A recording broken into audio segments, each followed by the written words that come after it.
Okay, here we are. This is lesson 1 of how to draw a Gurney eagle.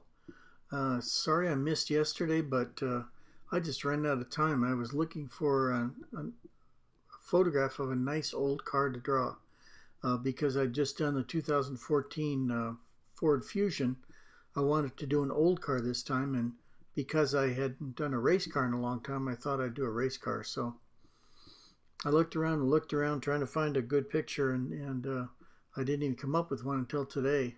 And this is 1967 Gurney Eagle as it was run at Indianapolis. And as you can see, I made kind of a loose sketch of it, but we'll refine the sketch, of course, with ink. So hopefully it'll look great. It's really a nice looking car, and I'm sure we can do justice to it and make it look decent, make it look great, hopefully. What I'm doing here is I'm taking the shadow that's underneath the car and using that as the first thing to kind of highlight where everything goes and give us all an idea of where everything's located. Shadows are really helpful. They make your drawing stand away from the paper and gives it a kind of a 3D effect, and without it, I'm afraid most drawings look really, really sad unless they have something to anchor them to the ground. And I definitely like to do that first thing, is to make the car appear solid, like it occupies space and is a physical thing. If you don't do that, it suffers from what some people call the idling in space syndrome. So that's not really a good thing. These cars are not weightless. They stick to the ground. So you got to figure they're going to be on the ground. And when there's light and they're on the ground, there's going to be a shadow. And that is one of the things that really helps us define the shape of a car.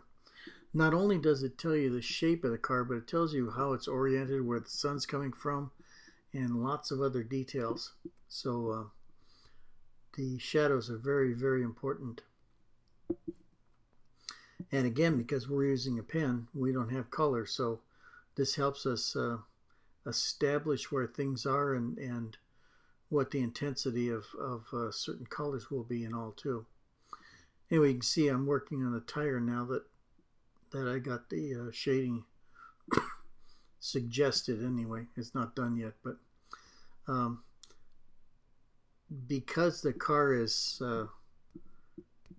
all by itself, I'm going to do a lot of work on that right front wheel and tire, and that'll help me set the stage for not having a background in the car too. So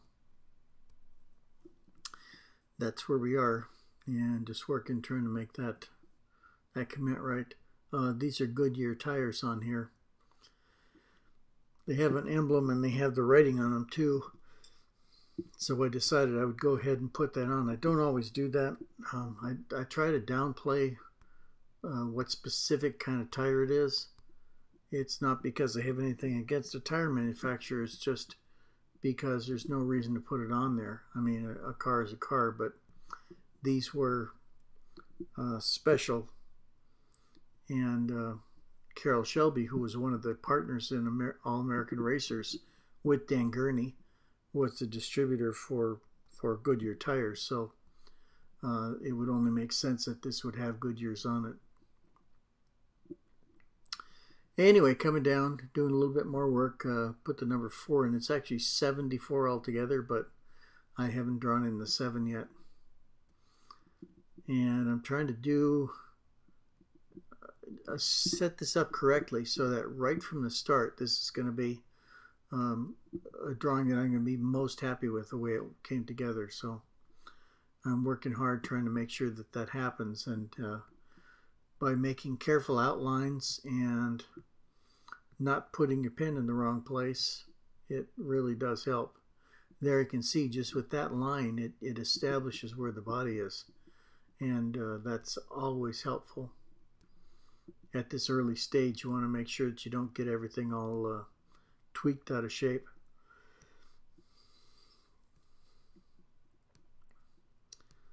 And on that sidewall, as you can see, it's a little bit darker than the tread itself is. So I'm accenting that right now, just in order to give a little bit of difference in color.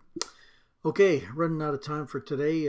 Please come back tomorrow and we'll do quite a bit more. We'll start to actually make this look like the beginnings of a car drawing. Hope to see you tomorrow. Thanks. Bye.